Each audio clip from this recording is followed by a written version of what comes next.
Hi friends, welcome to my YouTube channel. ಯಾರ್ಯಾರು subscribe ಮಾಡಿಲ್ಲ ಅಂದರೆ ಮಾಡ್ತೀವಿ, ಫಾಲೋ ಮಾಡಿ. ಬಾಸಲ್ಲಿ ಇರೋ ಮಾಹಿತಿನೇ ನನಗೆ ಇಷ್ಟ ಆದ ಅನಿಸಿಕೆಗಳನ್ನ ನಿಮಗೆ ಕೊಡ್ತಾ ಹೋಗ್ತೀನಿ. ನಿಮಗೂ ಇಷ್ಟ ಆದರೂ ಕೂಡ ಲೈಕ್ ಕೊಡಿ.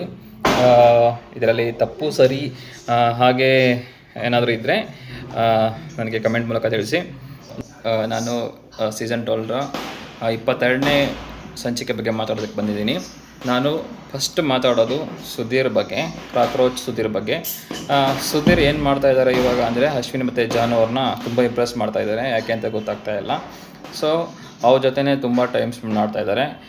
ನನಗೆ ಯಾಕೋ ಅನಿಸುತ್ತೆ ಗೇಮ್ ಪ್ಲೇ ಮಾಡ್ತಾ ಇದ್ದಾರೆ ಅಂತ ಅನಿಸುತ್ತೆ. ಇನ್ನು ಅಶ್ವಿನಿ ಅವ್ರ ಬಗ್ಗೆ ಹೇಳಬೇಕಂದ್ರೆ, ಸುದೀಪ್ ಸಾರು ಲಾಸ್ಟ್ ಸ್ಯಾಟರ್ಡೆ ತುಂಬ ಅವರಿಗೆ ಬುದ್ಧಿವಾದ ಹೇಳಿದರೂ ಕೂಡ, ಸೊ ಅವ್ರು ಯಾವುದೇ ಥರ ನಾನು ಮಾಡಿದ್ದೇ ದಾರಿ, ಆನೆ ಮಾಡಿದ್ದೇ ಸರಿ ಅನ್ನೋ ಫೀಲಿಂಗ್ಸಲ್ಲಿದ್ದಾರೆ. ಸೊ ಅವರಿನ್ನೂ ಚೇಂಜಸ್ ಆದಂಗಿಲ್ಲ.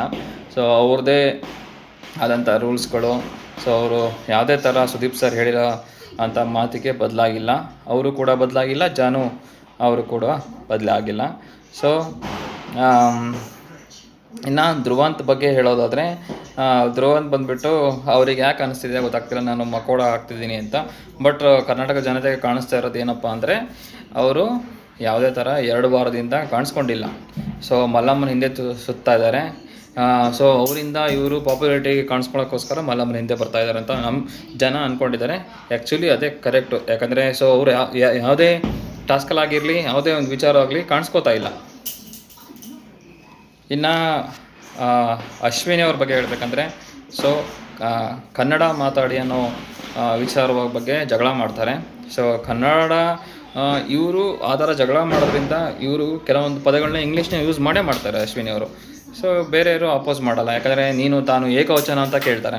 ಏಕವಚನದಲ್ಲಿ ಅಶ್ವಿನಿ ಅವ್ರು ಮಾತಾಡಲ್ವಾ? ಎಲ್ಲರಿಗೂ ಕೊಡಬೇಕು ಅಂದರೆ ಚಿಕ್ಕವರು ದೊಡ್ಡವರು ಅಂತ ನೋಡೋದಿಲ್ಲ, ಎಲ್ರಿಗೂ ರೆಸ್ಪೆಕ್ಟ್ ಕೊಡಲೇಬೇಕು. ಸೊ ರೂಲ್ ಬುಕ್ಕಲ್ಲಿ ಬರೆದಿದ್ರೆ ದೊಡ್ಡವರಿಗೂ ಚಿಕ್ಕವರಿಗೂ ರೆಸ್ಪೆಕ್ಟ್ ಕೊಡಲೇಬೇಕು. ಸೊ ಇದು ರೂಲ್ ಆಗಿರುತ್ತೆ. ಇಲ್ಲ ಅಂದರೆ ರೂಲ್ಸ್ ಕೊಡೋಕ್ಕೆ ಹೋಗಬಾರ್ದು.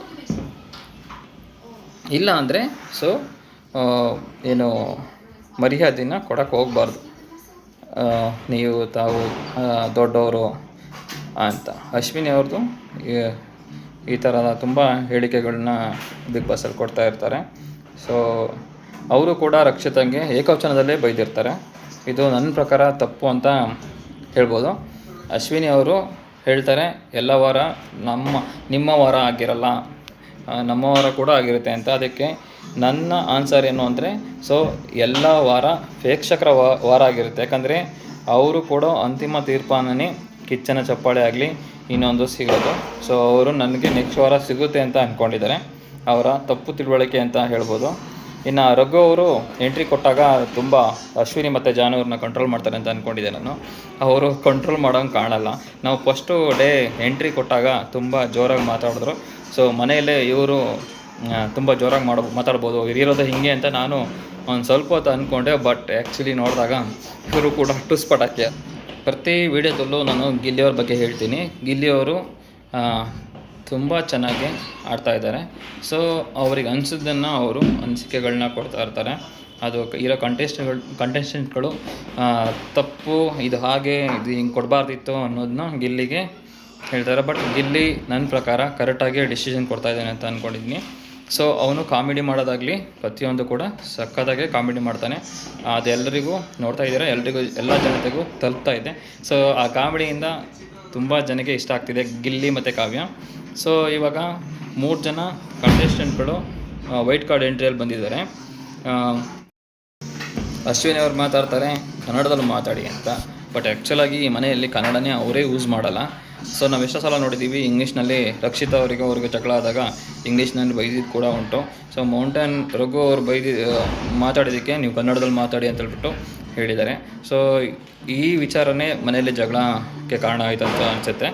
ಸೊ ಆಲ್ಮೋಸ್ಟ್ ಕಂಟೆಸ್ಟೆಂಟ್ಗಳು ಕನ್ನಡಕ್ಕಿಂತನೂ ಸ್ವಲ್ಪ ಇಂಗ್ಲೀಷು ಮಿಕ್ಸ್ ಮಾಡಿ ಮಾತಾಡ್ತಾರೆ. ಸೊ ಈ ವಿಚಾರ ಎಲ್ರಿಗೂ ಗೊತ್ತಿದೆ. ಪ್ಯೂರಾಗಿ ಕನ್ನಡ ಮಾತಾಡೋದು ಅಂತ ಅಂದರೆ ಯಾರೂ ಇಲ್ಲ. ಸೊ ಯಾವ ಸದಸ್ಯರ ತಂತ್ರವನ್ನು ನೀವು ಭಗ್ನಗೊಳಿಸಲು ಬಯಸುತ್ತೀರ ಅಂತ ಬಿಗ್ ಬಾಸ್ ಕೇಳ್ತಾರೆ. ಆವಾಗ ಅವ್ರು ಹೇಳ್ತಾರೆ, ನಾನು ಜಾನ್ವಿ ಅವ್ರನ್ನ ತಗೊಳ್ತೀನಿ ಅಂತ. ಜಾನ್ವಿ ಅವರ ಇದು ಏನು ಫೋಟೋ ಇರೋವಂಥ ಬಾಕ್ಸು ಹೊಡೆಯೋದಿಲ್ಲ. ಸೊ ಅದಕ್ಕೆ ಅವರು ಹೊರಗಡೆಯಿಂದ ಖುಷಿ ಆಗ್ತಾರೆ ಹೊಡೆದೋಗಿಲ್ಲಲ್ಲ ಅಂತ. ಬಟ್ ಫೈನಲ್ ಇಲ್ಲಿ ಧ್ರುವಂತ್ ಮತ್ತು ಚಂದ್ರಪ್ರಭಾ ಮಲ್ಲಮ್ಮ ಇವು 3 ಜನ ಡಿಸ್ಕಷನ್ ಮಾಡ್ತಾಯಿರ್ತಾರೆ. ನಾನು ಮಕೋಡ ಹಾಕಿದ್ದೀನಿ ಅಂತ, ಇದ್ರ ಬಗ್ಗೆ ಬಂದವರೆಲ್ಲ ಇದ್ರ ಬಗ್ಗೆನೇ ಹೇಳ್ತಾ ಇದ್ದಾರೆ ಅಂತ. ಸೊ ಧ್ರುವಂತು ಕಣ್ಣೀರು ಹಾಕ್ತಾನೆ, ಓಕೆ. ಬಟ್ ಚಂದ್ರಪ್ರಭಾ ಯಾಕೆ ಕಣ್ಣೀರು ಹಾಕ್ತಾರ ಅಂತ ನನಗೂ ಗೊತ್ತಿಲ್ಲ. ಸೊ ಇದು ಅದರಲ್ಲಿ ಡವ್ ಮಾಡ್ತಾ ಇದ್ದಾರಾ ಏನು ಅಂತ ಗೊತ್ತಾಗಿಲ್ಲ ನನಗೂ ಅಂತ. 3ನೇ ವೈಟ್ ಕಾರ್ಡ್ ಸ್ಪರ್ಧಿಯಾದಂಥ ಸೂರಜ್ ಅವರು ತುಂಬಾ ಸಾಫ್ಟ್ ಇದ್ದಾರೆ ಅಂತ ಹೇಳ್ಬೋದು ಫ್ರೆಂಡ್ಸ್. ಯಾಕಂದರೆ ತುಂಬ ಸಾಫ್ಟ್ನೆಸ್ಸು ಬಿಗ್ ಬಾಸ್ ಮನೆಯಲ್ಲಿ ಯೂಸ್ ಆಗೋಲ್ಲ. ಸೊ ಅವರು ಸ್ಮಾರ್ಟ್ ಇದ್ದಾರೆ, ನೋಡಲಿಕ್ಕೆ ಚೆಂದ ಇದ್ದಾರೆ ಅಂತ ಹೇಳ್ಬೋದು. ಯಾಕಂದರೆ ಹುಡುಗಿರ ಕ್ರಶ್ ಆಗ್ಬೋದು ಹೊರತು ಬಿಗ್ ಬಾಸಲ್ಲಿ ಆಡೋಕ್ಕೆ ಎಲ್ಲ ಥರನೇ ಟ್ಯಾಲೆಂಟ್ ಇರಬೇಕು. ಅವರು ನೋಡೋದಕ್ಕೆ ತುಂಬ ಸೈಲೆಂಟ್ ಇದ್ದಾರೆ ಅಂತ ಅಂದ್ಕೊಂಡಿದ್ದೀನಿ ನಾನು. ಬಟ್ ನೋಡೋಣ ಈ ವಾರ ಹೇಗೆ ಆಡ್ತಾರೆ ಅಂತ ಸೂರಜ್ ಅವರು. ಹಾಗೆ ವೈಟ್ ಕಾರ್ಡ್ ಸ್ಪರ್ಧಿಗಳಾದ ಇಬ್ಬರು ರಘು ಮತ್ತು ರಿಷಿ. ಸೊ ಇಬ್ಬರು ಹೇಗೆ ಆಡ್ತಾರೆ ಅಂತ ನೋಡೋಣ ಫ್ರೆಂಡ್ಸ್. ಸೂರಜ್ ಅವ್ರ ಬಗ್ಗೆ ಲಾಸ್ಟಲ್ಲಿ ನೋಡಿದಾಗೆ ಅವರು ಪ್ರೋಮೋ ನೋಡಿದ ಹಾಗೆ ಅವರು ತುಂಬ ಸೈಲೆಂಟ್ ಇದ್ದಾರೆ. ಅವರು ಈ ಮನೆಯಲ್ಲಿ ಉಳ್ಕೊಳ್ತಾರಾ ಇಲ್ಲ ಅಂತ ಇಲ್ಲ ಗೇಮ್ ಆಡ್ತಾರಾ ಅಂತ ನೋಡಬೇಕು ಫ್ರೆಂಡ್ಸ್. ಇವತ್ತು ನಾನು ಚಂದ್ರಪ್ರಭಾ ಮತ್ತು ಮಾಳು ಅವ್ರ ಬಗ್ಗೆ ಮಾತಾಡಲ್ಲ. ಯಾಕಂದರೆ ಅವರಿಬ್ಬರು ಕೂಡ ಆಟಕ್ಕೆ ಹೊಂಟು ಲೆಕ್ಕಕ್ಕಿಲ್ಲ ಹಂಗೆ ಆಗಿಬಿಟ್ಟಿದ್ದಾರೆ ಈ ವೀಕು. ಮಾಳು ಅವರು ಕೂಡ ಓನ್ಲಿ ಗೇಮಲ್ಲಿ ಮಾತ್ರ ಪಾರ್ಟಿಸಿಪೇಟ್ ಮಾಡ್ತಾರೆ ಮತ್ತು ಎಂಟರ್ಟೈನ್ಮೆಂಟು. ಅವರು ಆ್ಯಕ್ಚುಲಿ ಸಾಂಗ್ ಚೆನ್ನಾಗಿ ಹೇಳ್ತಾರೆ. ಈ ಬಿಗ್ ಬಾಸಲ್ಲಿ ಯಾವುದೇ ಥರ ಸಾಂಗ್ ಇದುವರೆಗೆ ಹೇಳಿಲ್ಲ. ಚಂದ್ರಪ್ರಭಾ ಕೂಡ ಅವರು ಒಳ್ಳೆ ಕಾಮಿಡಿ ಮಾಡ್ತಾರೆ. ಬಟ್ ಅವ್ರು ಯಾವುದೇ ಕಾಮಿಡಿಗಳು ಇದುವರೆಗೆ ಕಾಣಿಸಿಲ್ಲ. ಸೊ ಅವರಿಬ್ಬರು ಹೈಡ್ ಆಗಿದ್ದಾರೆ ಅಂತ ಹೇಳ್ಬೋದು ಈ ವಾರ. ಹಾಯ್ ಫ್ರೆಂಡ್ಸ್, ಮಾತುಗಳಲ್ಲಿ ಏನಾದರೂ ತಪ್ಪಿದರೆ ಕ್ಷಮಿಸಿ. So thank you for watching.